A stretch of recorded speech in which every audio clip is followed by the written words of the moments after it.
Privilégio podemos estarmos juntos nessa noite, a fim de repartir algo do coração de Deus ao coração dos irmãos. Alegria poder estar aqui mesmo em fé, em virtude, em convicção, sabendo que Deus nos preparou esse momento e esse é um tempo do Senhor. Será que deu um processo? Voltou. Oscilações, igual a vida, né, irmão? Vida também é assim, né? Ela tem as suas oscilações.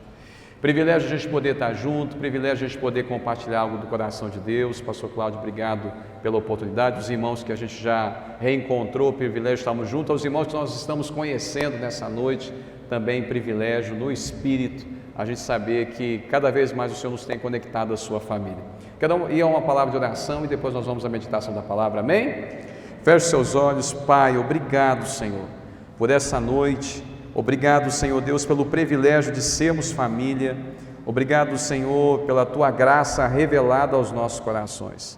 Oramos para que o Senhor nos conduza em fé e convicção nessa noite, que os nossos entendimentos sejam iluminados pela Tua palavra e que possamos ser transformados pelo poder da revelação das Escrituras e os nossos corações sejam assim, ó Deus, modificados para a glória do nome do Senhor.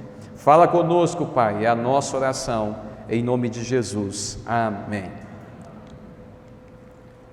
Meus irmãos, nessa noite eu quero compartilhar um pouco com vocês a respeito de algo que eu creio que seja fundamental aos nossos corações, pensarmos, refletirmos, meditarmos e aprofundarmos esse aspecto da revelação, daquilo que as Escrituras nos apontam.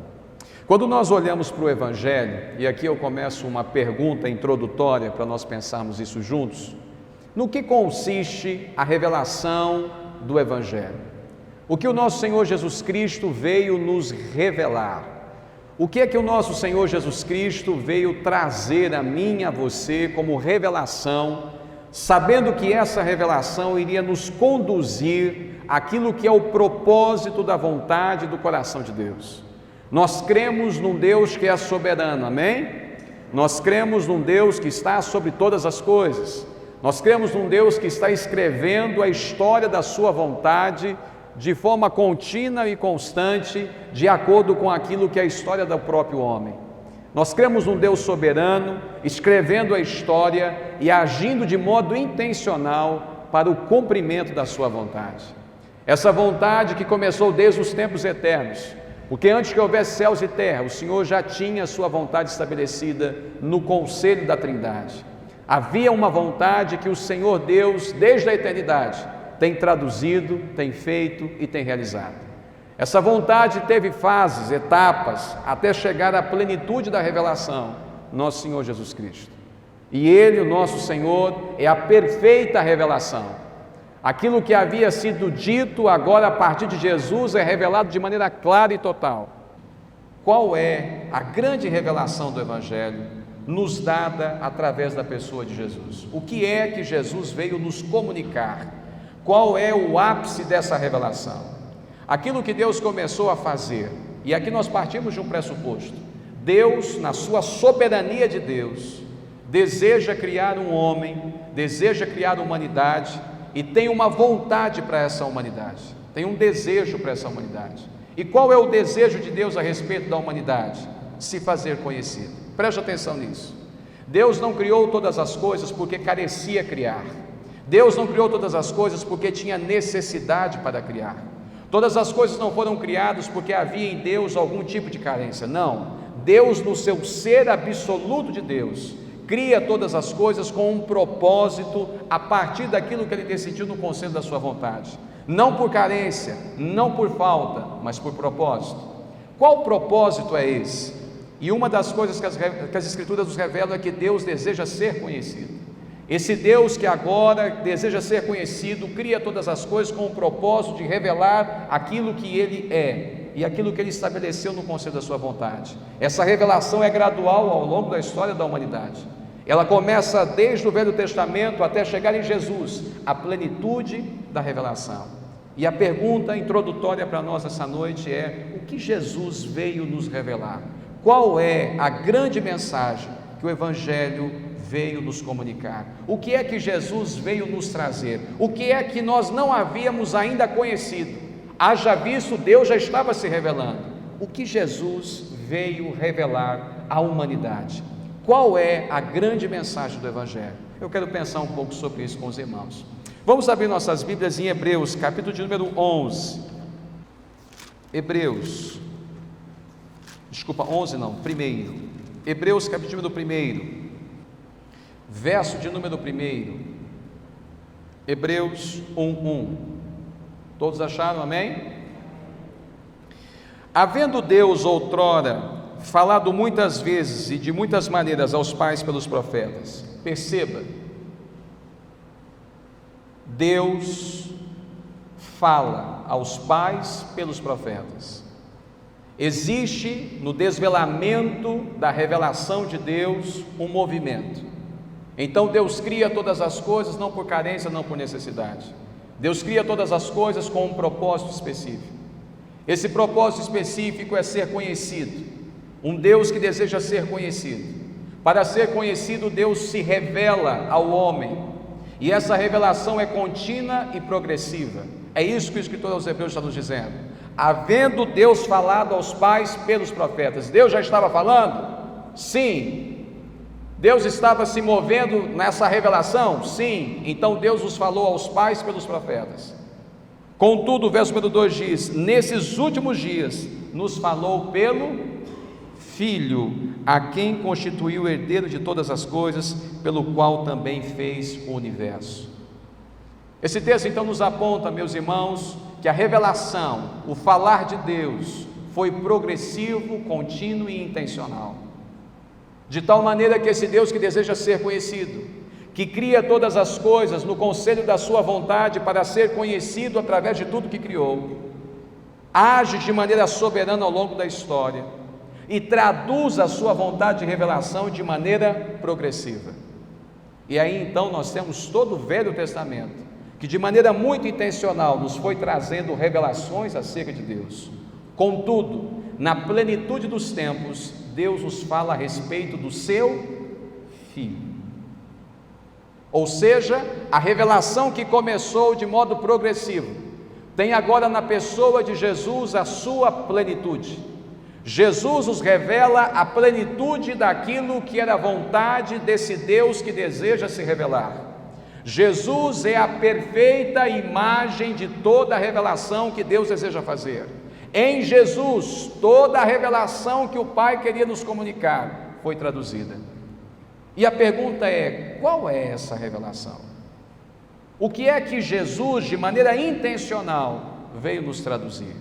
O que é que nós não conhecíamos a respeito de Deus antes de Jesus? Ou o que nós não poderíamos conhecer a respeito de Deus antes de Jesus? Desse Deus que, volto a dizer, deseja ser conhecido.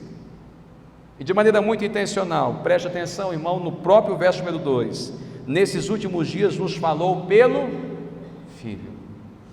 Então, na progressão da revelação de Deus, Deus já havia usado profetas, Deus já havia usado sacerdotes, Deus já havia usado reis para traduzir a sua vontade, para revelar a sua pessoalidade.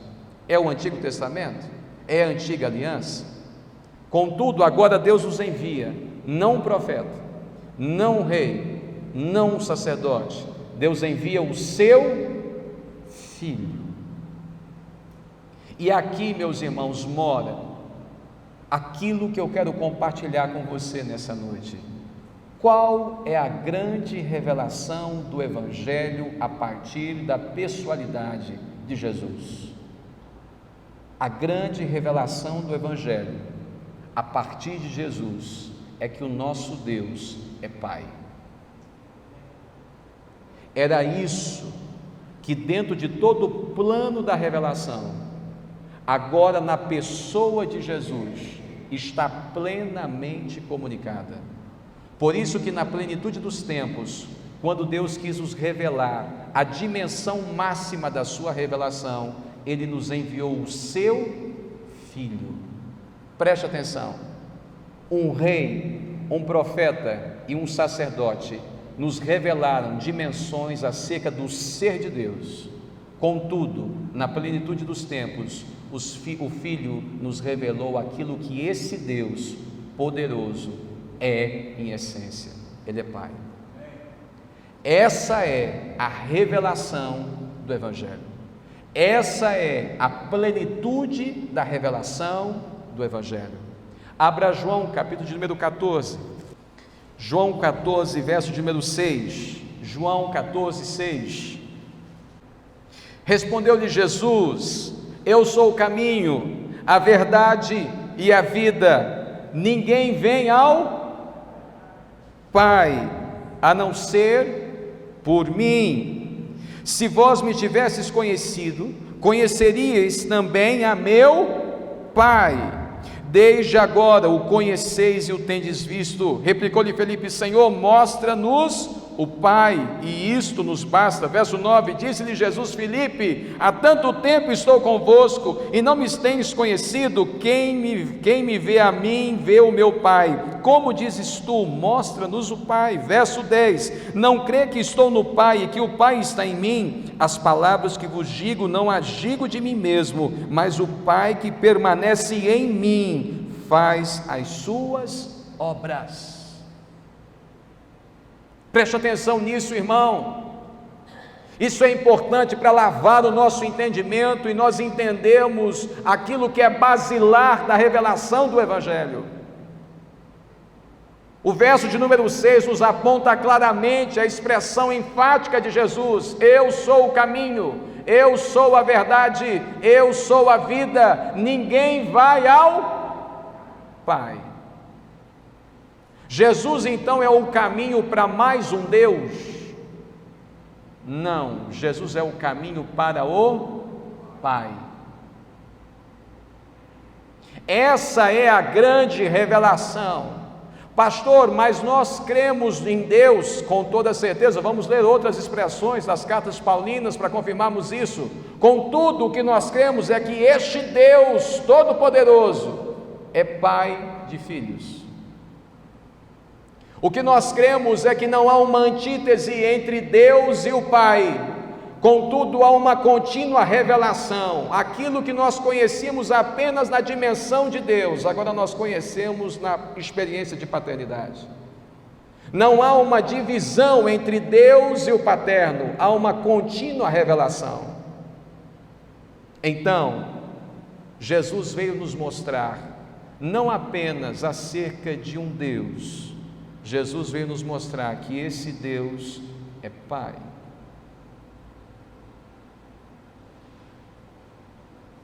E isso, irmãos, deve estar no nosso coração. Isso deve fundamentar o nosso coração.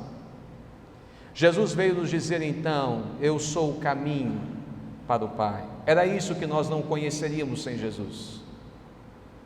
Na antiga aliança, nós conhecíamos um Deus todo-poderoso, onisciente, onipresente, onipotente. Na velha aliança, nós tínhamos revelações claras a respeito do poder de Deus. Quantos e quantos testemunhos, quantos e quantos milagres, quantas e quantas operações de maravilhas. Pastor, mas isso não era Deus? Era e continua sendo Deus. Mas a partir de Jesus, a partir da revelação da vontade plena de Deus na vida do Filho, nós conhecemos então não apenas o divino, mas nós fomos introduzidos na consciência do paterno.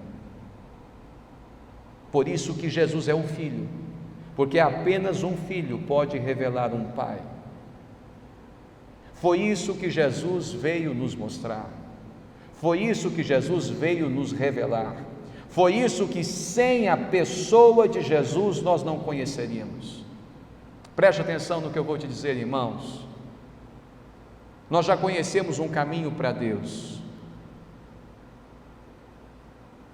A história da humanidade não seria comprometida se dependesse unicamente de conhecermos um caminho para Deus. Mas com a vinda do nosso Senhor Jesus Cristo, nós conhecemos que esse caminho para Deus nos conduz para o Pai.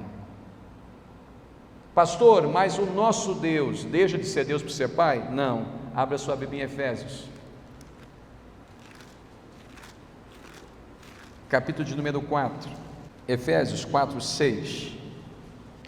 Um só Deus e Pai de todos, o qual é sobre todos, age por meio de todos e está em todos. Paulo não dissocia o divino do paterno. Não há uma divisão. De novo, há uma contínua revelação. Aquilo que estava no limite do divino, agora foi conduzida à plenitude do paterno. Vamos ler um outro texto para confirmar isso. Filipenses, capítulo número 4, verso de número 20. Filipenses 4, 20. Filipenses 4, 20. Filipenses 4, 20. Todos os irmãos acharam? Amém? Ora, o nosso Deus e Pai, seja glória pelos séculos dos séculos. Amém. O nosso Deus e Pai. Perceba que então nós estamos sendo conduzidos por meio das Escrituras a perceber a plenitude da revelação de Deus na vida do Filho, nos comunicando aquilo que é a plenitude a respeito do ser de Deus, a saber, sua paternidade. É isso, meus irmãos, que de maneira muito enfática o Evangelho quer nos comunicar. Cremos num Deus que é Pai. Há muitos deuses, há muitos divinos. Calvino, um teólogo que foi fundamental para a reforma, disse que o coração do homem é uma fábrica de deuses. O divino pode ter vários nomes, o divino pode ter vários endereços. O próprio coração do homem fabrica muito dos seus deuses. Não há que se ter necessariamente um rito, uma liturgia, um clero, um templo e um espaço para que o homem faça rito, religião, divindade. Quantas pessoas cultuam os seus bens, seu dinheiro, sua posição, seu cargo, seu ego, suas estruturas, cultuam isso como uma religião, cultuam o seu trabalho como uma religião, não professam uma fé dogmática, mas professam uma fé ritualística, vivem e convivem com as suas questões num plano de divino, adoram aquilo que está no seu coração. Para fazer Deus, para construir Deus, basta o homem não ter revelação, e ele faz de si e para si mesmo o seu divino. Há muitos divinos, há muitos deuses. Por isso que o Evangelho não é simplesmente, não é apenas e meramente a relação de um homem com o seu divino. O Evangelho é sobre a revelação de um divino que é paterno. E é isso que faz do Evangelho algo único, exclusivo, extraordinário, empolgante, transformador. Enquanto todo o sistema religioso, dos mais variados, se você remontar a história da humanidade, a pré-história, você vai ver que lá existe um homem religioso. Se você for voltar às páginas da história, você vai ver que desde o momento que o homem viu uma necessidade que ele não poderia resolver, ele criou um divino. O dia que ele precisava de chuva e não sabia como fazer chuva, ele criou um rito, uma liturgia e um divino para dar a ele o que ele precisava. Sabe o que o homem precisa, irmãos, para encontrar o divino? Uma necessidade. Porque tendo uma necessidade, ele constrói o seu divino na crença de que o seu divino pode responder às suas necessidades. Então, para a construção de um divino, basta um coração carente. Por isso que Calvino vai dizer isso. O Evangelho não é simplesmente sobre mais um divino. O Evangelho agora é sobre a revelação desse Deus Todo-Poderoso, que nos mostrou agora no Filho a plenitude de quem Ele é. nos mostrou através do Filho a revelação plena do seu ser. Preste atenção no que eu vou te dizer, irmãos. Aonde é que nós fomos salvos? Na cruz de Cristo. Te faço uma pergunta intencional: a cruz de Cristo é um sinal de divino ou um testemunho de paterno? Na cruz está revelado um Deus poderoso ou um pai que se entrega, que entrega o seu filho? Por que a cruz inverteu a lógica dos nossos pensamentos? Porque muitas pessoas olharam para a cruz e diziam: mas não é esse que curava muitas pessoas? Não é esse que operava sinais e maravilhas? Não eram essas mãos que levantaram leprosos, que limparam leprosos, levantaram paralíticos? Não é essas mãos que curaram os cegos? Não é esses pés que andaram sobre as águas? Por que agora ele não usa o seu poder de Deus? Por que agora ele não usa a sua autoridade como Deus? Por que ele não faz o milagre? Porque se ele fizesse o milagre, ele não nos revelava o Pai. Porque aquelas mãos que começaram curando, agora estão crucifixadas na cruz, para nos revelar aquilo que nós não conhecíamos ainda a respeito do nosso Deus. Por que a cruz é loucura, irmão? Porque ela inverte a lógica do nosso pensamento. Porque o Deus Todo-Poderoso agora nos entrega o Filho, e o Filho, para nos revelar plenamente o Pai, não usou da sua dimensão de poder, porque ele, sendo como Deus, não teve por usurpação ser igual a Deus, antes esvaziou, tomando a forma de servo. Filipenses 2. Aquele homem que curou, aquele homem que operou sinais e maravilhas, agora ele está na cruz. E qual que era a fala das pessoas passando pela cruz de Jesus? Salva-te a ti mesmo, desce daí, você não é poderoso. Sim, não era sobre uma questão de poder, porque se Jesus tivesse utilizado a sua autoridade, ele não teria nos revelado o Pai. Por isso que existem duas frases enfáticas na cruz: Deus meu, por que me abandonaste? Pai, em tuas mãos entrego o meu espírito. A cruz fez com que a gente transgredisse o limite de um divino poderoso e conhecêssemos um Pai de amor. Sabe o que Deus não utilizou para se revelar como nosso Pai? O seu poder. Porque se Jesus se utilizasse do poder, ele não morreria, e se ele não morresse, nós não conheceríamos a entrega espontânea de um Deus que ama. De novo, estamos dizendo que o Pai não é Deus? Não, estamos dizendo que Deus é Pai. Nós estamos dizendo que a revelação é mais profunda, nós estamos dizendo que existem águas mais profundas, nós estamos falando que o Evangelho trata de algo mais profundo, que o Evangelho não é simplesmente da revelação de um devoto com o seu Deus, o Evangelho é sobre a relação de um filho com o seu Pai. O Evangelho não é simplesmente sobre um culto poderoso. Preste atenção nisso, irmãos. Quando Deus quis se revelar plenamente, Ele não marcou um culto de poder. Quando Deus quis se revelar plenamente, Ele marcou um lugar de entrega, para que nós conhecêssemos o seu amor e não apenas o seu poder. E essa é a plenitude da revelação do Evangelho. Nós cremos num Deus que é Pai. Então deixa eu dizer algo intencional para você nessa noite. Você não crê apenas num Deus poderoso, você crê num Pai que está utilizando o seu poder de Deus para cumprir com a sua vontade paterna. E o que é que está no coração deste Pai? O que é que está no coração desse Pai, irmãos? Sua família. O que está no coração do Pai é sua família. Abra Efésios, capítulo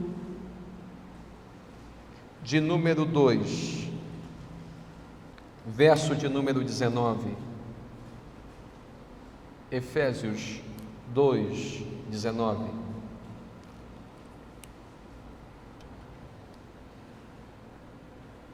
Assim, já não sois estrangeiros e peregrinos, mas concidadãos dos santos, e sois o que, irmão? Família de Deus. Veja o que o próprio Paulo também vai dizer em Efésios 3,14. Passe uma folha da sua Bíblia, Efésios 3,14. Por esta causa me ponho de joelhos diante de quem toma o nome toda, tanto nos céus como sobre a terra. O que está no coração do Pai? A sua família. Preste atenção nisso. Nós começamos a mensagem essa noite nos perguntando: qual é a plena revelação do Evangelho? A plena revelação do Evangelho é Jesus Cristo, o Filho do Deus vivo. O que significa dizer que a revelação plena do Evangelho é Jesus Cristo, Filho do Deus vivo?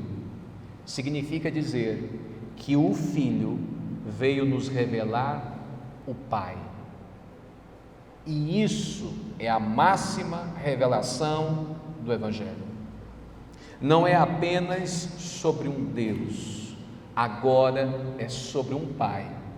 E o que acontece, pastor, quando nós conhecemos a revelação plena do Evangelho?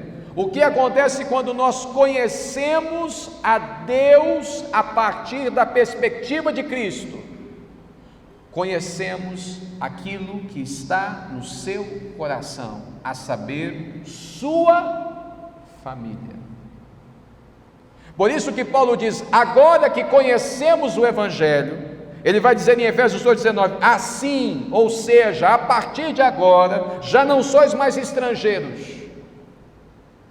peregrinos, mas agora nós temos uma cidadania, nós temos um lugar de pertencimento, e esse lugar de pertencimento é a família de Deus, porque à medida que eu conheço esse paterno, eu conheço aquilo que está no coração deste Deus, a saber, sua família. Por isso que o mesmo Paulo, no capítulo 3, verso 14, vai dizer: por isso me ponho de joelho diante de quem? Do Pai. E quando eu me prostro diante do Pai, eu tomo consciência dessa família. Porque agora, introduzidos pela revelação de Cristo, nós somos conduzidos a conhecer a família de Deus. Nós somos introduzidos a conhecer a revelação acerca da família. Por isso que, meus irmãos, não há como conhecermos o Evangelho de Cristo se nós não formos introduzidos a uma consciência familiar. Pastor, e qual é a minha posição nessa família? Abra sua Bíblia, Romanos, capítulo de número 8. Romanos, capítulo número 8, verso número 15. Qual é a nossa posição? Qual é a minha posição nessa família? Romanos 8, 15. O que a Bíblia diz?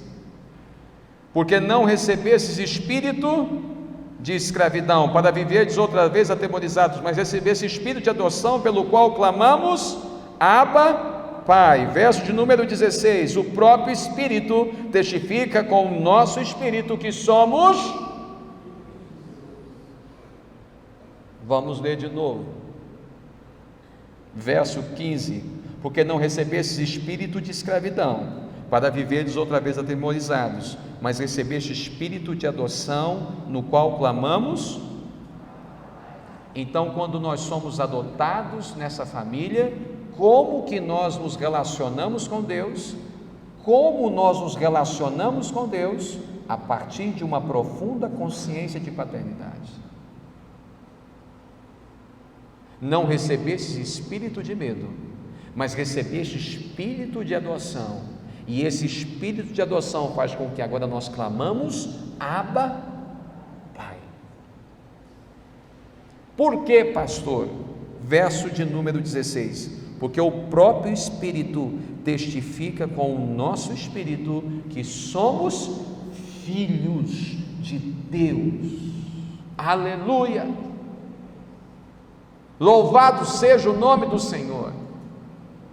O Evangelho é sobre a revelação de Deus no Filho. E o que é a revelação de Deus no Filho? É a consciência de um paterno, e não apenas o testemunho de um divino. Mas imediatamente, conhecendo o paterno, nos conhecemos também através da revelação. E agora eu me descubro como filho. Eu sou filho. Você é filho.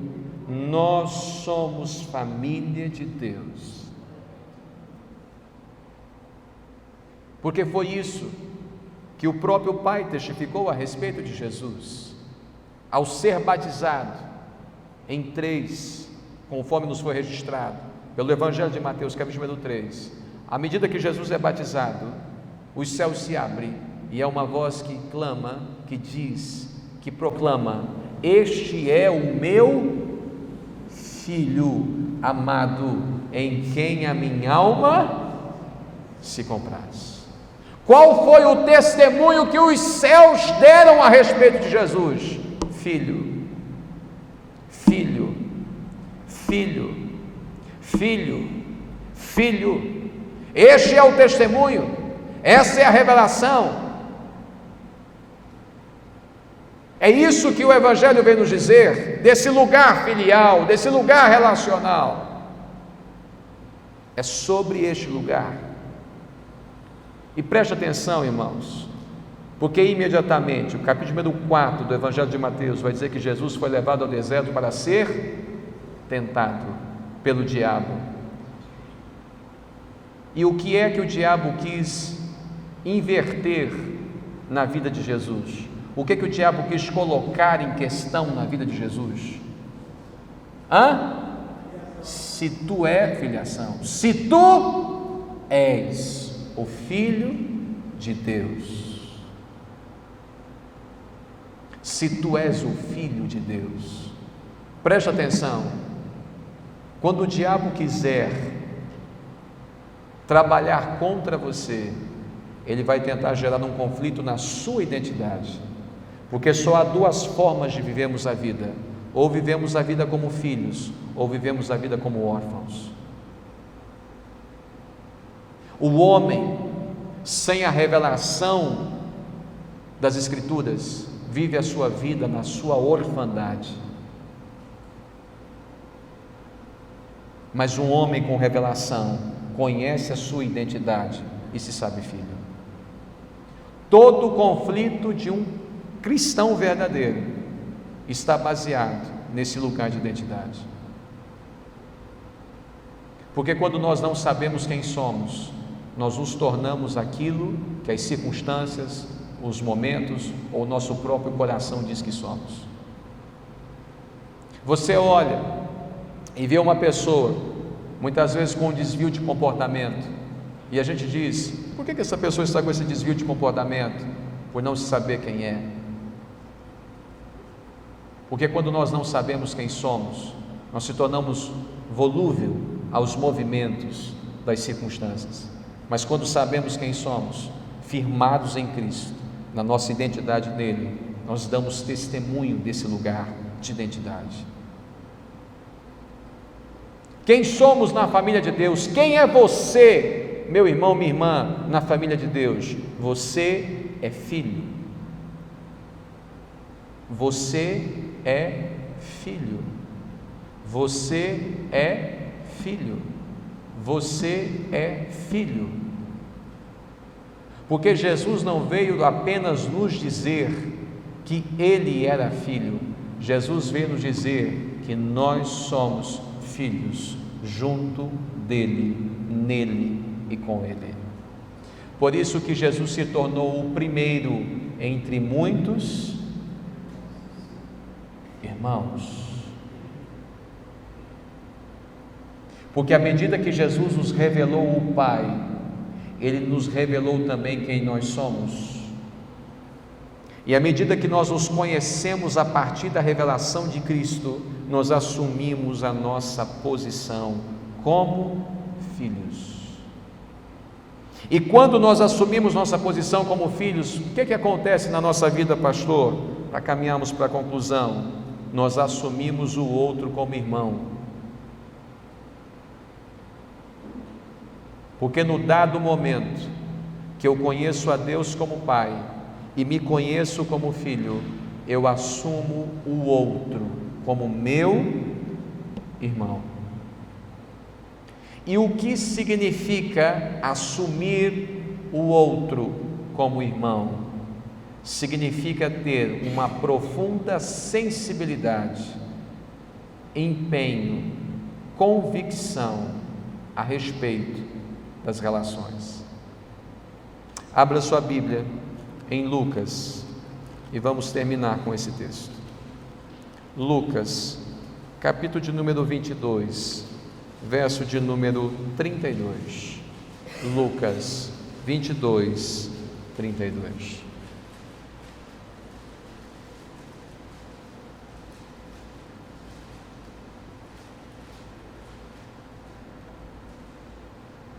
Lucas 22, vamos ler a partir do 31. Simão, Simão, Jesus falando com Simão: eis que Satanás vos reclamou para vos peneirar como trigo. Eu, porém, roguei por ti, para que a tua fé não desfaleça. Agora preste atenção. Tu, pois, quando te converteres, fortalece os teus irmãos. Tu, pois, quando te converteres, fortalece os teus irmãos. Qual é o testemunho concreto de um convertido? Como poderíamos aferir, se assim podemos dizer, a conversão genuína de um homem ou de uma mulher? Será pelos seus comportamentos morais? Será que bastaria comportamentos morais acertados para dizermos que alguém se converteu? Bem, eu posso consertar meu comportamento pela motivação errada. Eu posso parar de fazer o errado pelo medo e não pela convicção. Eu me lembro de uma vez na igreja, um irmão entrar e dizer assim: pastor, eu estou voltando para o evangelho porque a coisa está feia. O inimigo assim, coisa ruim está atrás de mim. Está uma confusão. As crianças lá em casa, o trem está meio esbagaçado. No trabalho, está dando tudo errado. E eu preciso consertar a vida. Qual que é o senso de conserto, então, a partir dessa perspectiva? É o conserto por uma convicção ou o conserto pelo medo de uma consequência ruim? Será que, se não houvesse a consciência de condenação eterna, nós ainda seríamos conduzidos em obediência à vontade de Deus? Quantas vezes nós estamos acertando o nosso comportamento pelo medo do pior? O tanto que isso é tão claro na vida da igreja, que todas as vezes que nós julgamos que o nosso comportamento moral está acertado e alguma coisa difícil acontece nas nossas vidas, nós reclamamos para Deus dizendo: mas eu estou fazendo tudo certo. Ora, eu estou fazendo tudo certo, então por que veio essa aprovação na minha vida? Veja, então nós estamos fazendo o certo pelo interesse do bom? Porque se nós descobríssemos que o certo que fazemos não garantisse o bom, será que faríamos? Nós estamos fazendo o certo porque o certo é o certo, ainda que não dê certo. Ou nós estamos fazendo o certo para ver se nós garantimos com o certo o benefício do bom? Eu me lembro de alguém uma vez chegar para mim na igreja assim: pastor, Deus me mandou para essa igreja. Era a vontade de Deus, mas está tendo tanta tribulação que eu não sei se foi Deus que mandou. Eu falei: por quê? Por conta da tribulação? E aonde foi que nós aprendemos que obedecer à vontade de Deus iria nos garantir o bom?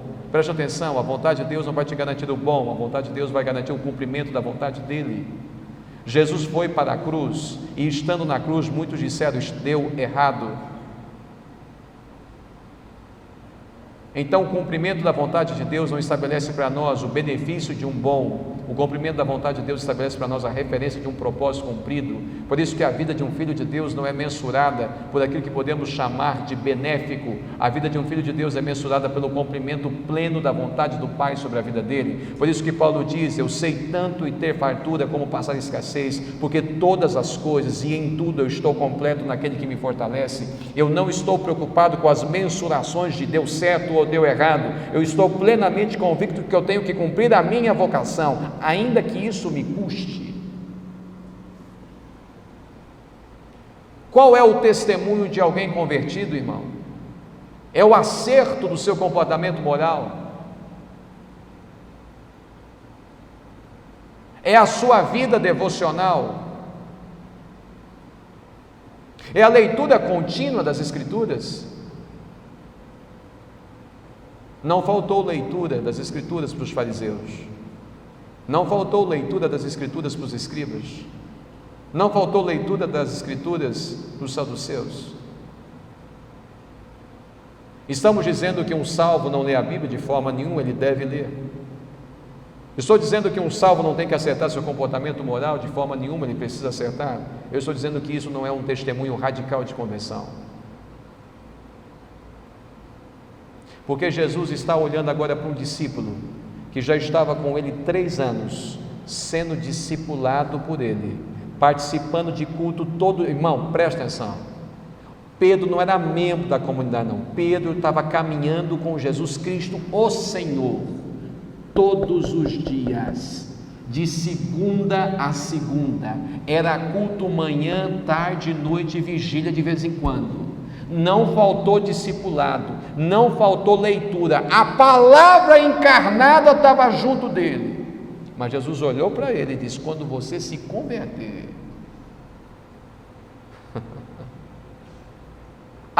filho, quando você se converter, o testemunho claro da sua conversão vai ser que você vai fortalecer os seus irmãos.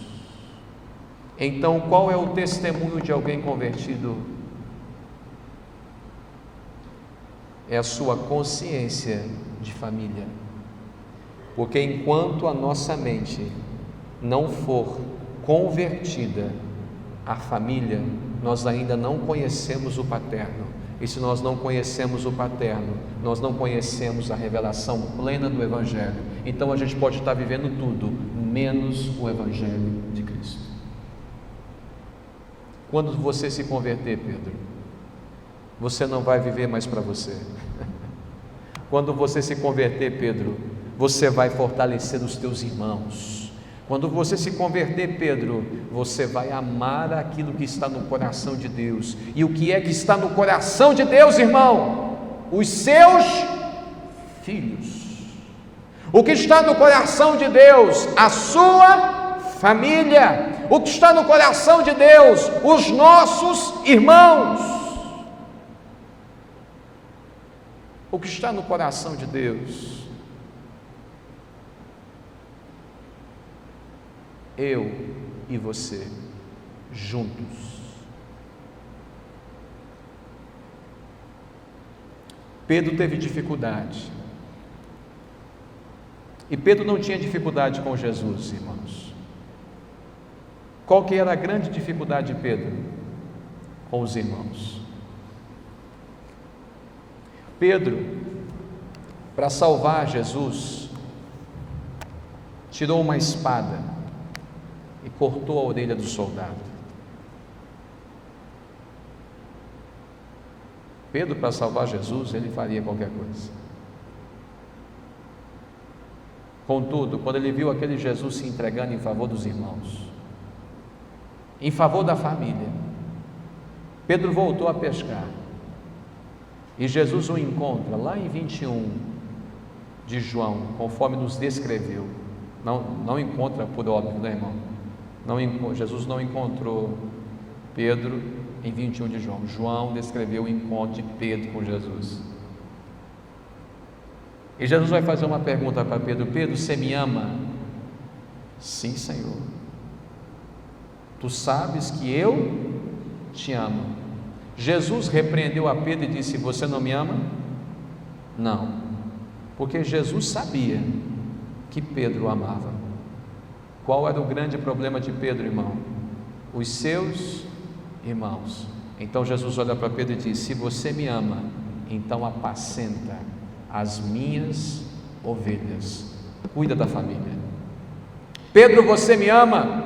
Sim, Senhor, tu sabes que eu te amo, então apacenta as minhas ovelhas. Pedro, você me ama? Sim, Senhor, tu sabes que eu te amo, então apacenta as minhas ovelhas. Porque não há como amar a Deus sem amar o que está no coração de Deus, e o que está no coração de Deus é a sua família.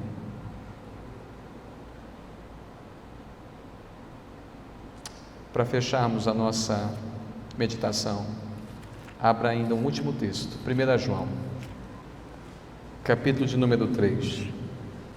1 João, capítulo de número 3, verso de número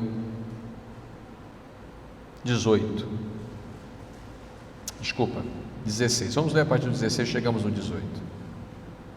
Nisto conhecemos o amor que Cristo deu a sua vida por nós, e devemos dar a nossa vida pelos...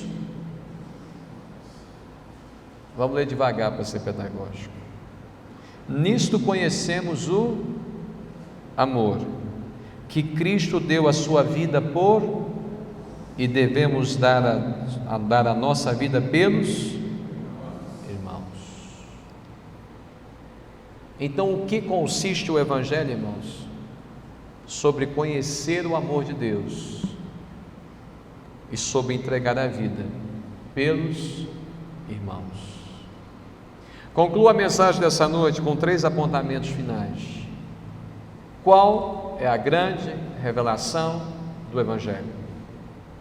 O Filho, Jesus Cristo. Tu és o Cristo, o Filho do Deus vivo. No que consiste dizer que Jesus Cristo é o Filho? Consiste dizer que em sendo Filho, Ele nos revelou o Pai. E é isso que nós não conheceríamos sem Jesus, o Pai. Já tínhamos na história da humanidade a revelação de um divino. Já tínhamos na história da humanidade a revelação de um Deus poderoso. Não havia necessidade da vinda de Jesus para sabermos que Deus é poderoso. Ele já havia aberto o Mar Vermelho, Ele já tinha sustentado o povo no deserto, Ele já tinha derrubado as muralhas de Jericó, Ele já tinha criado os céus e terra pelo poder da sua palavra. Deus já tinha feito inúmeros fatos, inúmeros testemunhos que traduziriam de forma muito clara o quanto Deus é poderoso. Mas não bastou na história da revelação saber o quanto Deus podia, porque Deus ainda quis revelar quem Ele era. E para revelar quem Ele era, Ele nos enviou o seu Filho, nascido de mulher, na plenitude dos tempos.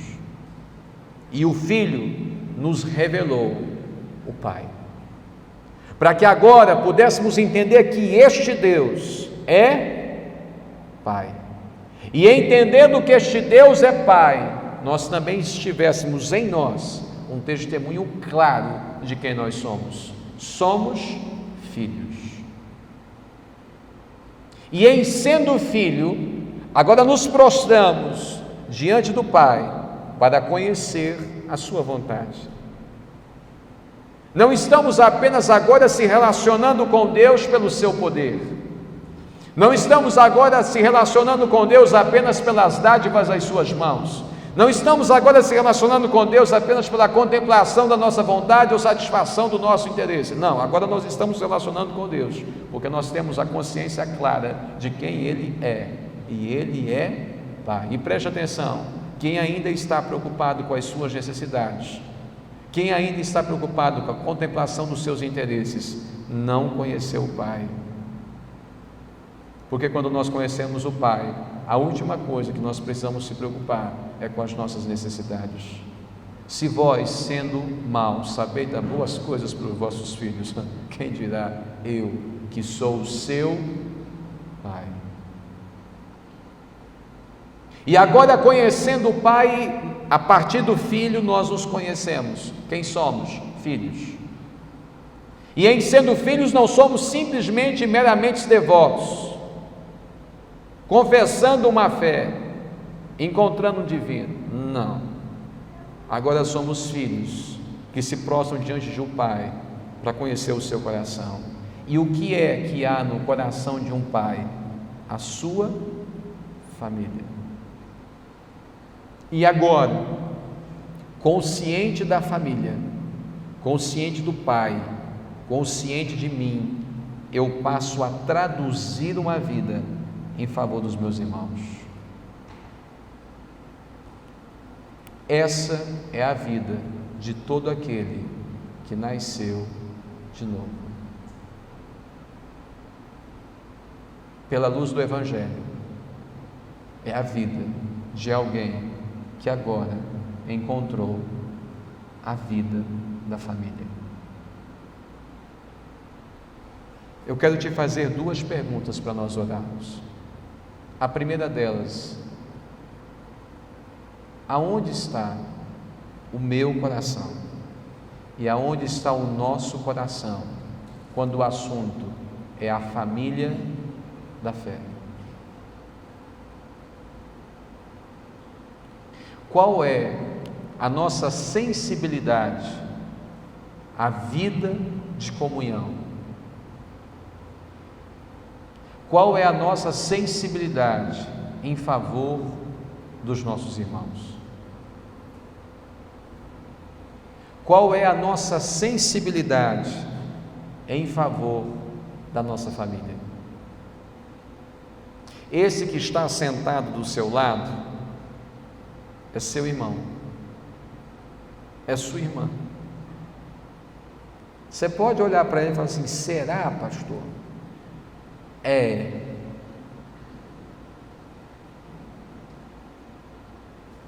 Porque quando Jesus chamou Pedro, Jesus não disse para Pedro: apacenta as ovelhas que você quer. Jesus disse para Pedro: apacenta as minhas.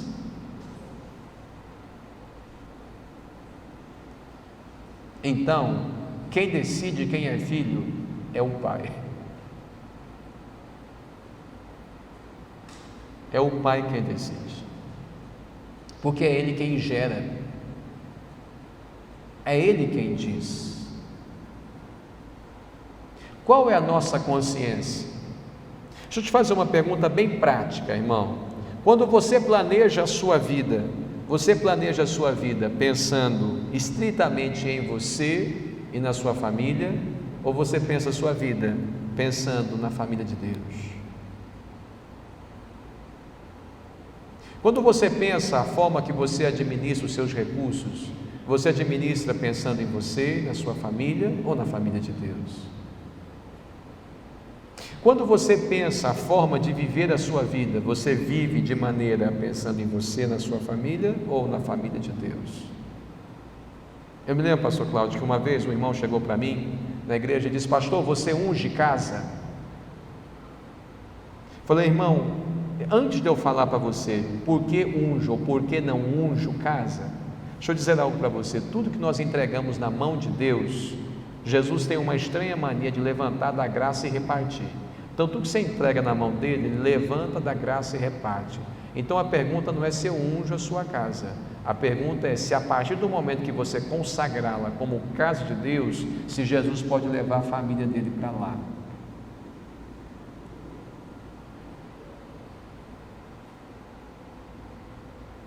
A questão não é se Deus abençoa a minha casa, a questão é se a minha casa vai ser uma casa abençoadora da família. A questão não é a bênção que eu recebo, a questão é o significado que eu dou em favor da família. Um dia ele me ligou e disse: pastor, eu achei uma coxinha de frango no meio do meu sofá. Eu falei: você fique em paz, que daqui a um dia você não vai encontrar o sofá, mas você vai ter convicção de que o seu sofá viveu a vocação dele em favor da família, e você não vai ter ansiedade de não ter um sofá, porque o Pai que te trouxe aquele sofá é Deus suficiente nos céus para te garantir um outro sofá, para que outros irmãos continuem sentando, a fim de que a família possa ser atendida em todas as suas necessidades. Como é que nós estamos planejando a nossa vida, irmão? Como é que a gente planeja a nossa semana? Como é que a gente planeja os nossos dias? Não, pastor, essa coisa de se preocupar com a igreja é só de vocês aí que são os pastores. Não, meu irmão. Não é. Nós todos temos o compromisso de pensar na família. Qual é a nossa sensibilidade com a família? E a segunda pergunta: qual é o nosso compromisso de entregar tudo em favor dessa família? Porque nisso conhecemos o amor de Cristo, que Ele entregou a sua vida por nós, e nós devemos entregar nossa vida uns pelos outros. Eu não sei você, irmãos, mas eu não consigo ler as Escrituras e me isentar da responsabilidade com a família. Eu oro para que o Senhor te abençoe. Eu oro para que o Senhor abençoe sua casa, sua família, seu trabalho. Eu oro para que o Senhor abençoe sua vida em todas as áreas. Eu oro para que a sua casa seja uma casa próspera, a fim de que haja lugar para a família de Deus. Eu oro para que eu e você planejemos a nossa vida não como se a única pessoa contemplada no fim de tudo fôssemos nós mesmos, como se a única pessoa que tivesse sido contemplada fosse nós mesmos, mas que nós tenhamos a ousadia de pensar na família, e desse modo possamos traduzir o Evangelho de Jesus Cristo, o Filho do Deus vivo. Eu quero te inspirar nessa semana a você gastar tempo em favor da família. Eu quero te inspirar nessa semana a você encontrar um irmão. Eu quero te inspirar essa semana a você chamar um irmão para sua casa, tomar um café. Eu quero inspirar você a partir um pão com ele. Eu quero inspirar você a sacrificar talvez uma hora de descanso em favor da sua família, a começar com a família. Mas não se esqueça que Jesus não reduziu a família à parentalidade. Aí fora, Senhor, está a tua mãe e os teus irmãos. Calma, minha família é maior. Minha família é todo aquele que faz a vontade do meu Pai que está nos céus. Quem são nossos irmãos? Quem faz a vontade do Pai. Que Jesus nos abençoe. Amém, meus irmãos? Amém. Jesus nos renove e nos inspire. Vamos a uma palavra de oração? Pai, obrigado, Senhor Deus, por essa noite, pela Tua palavra. Continua, Senhor, a nos inspirar em fé, para cumprir com aquilo que é o desejo do Seu coração. Obrigado, Pai, por tudo que o Senhor tem feito e por tudo que o Senhor continuará fazendo. Testifica, Senhor, a Tua palavra aos nossos corações e nos conduz à plenitude da revelação. Queremos conhecer a Ti como Pai e queremos conhecer a nós mesmos como filhos e conhecer ao outro como nosso irmão. Nos inspira a isso, Senhor, em nome de Jesus. Amém. Deus abençoe, meus irmãos.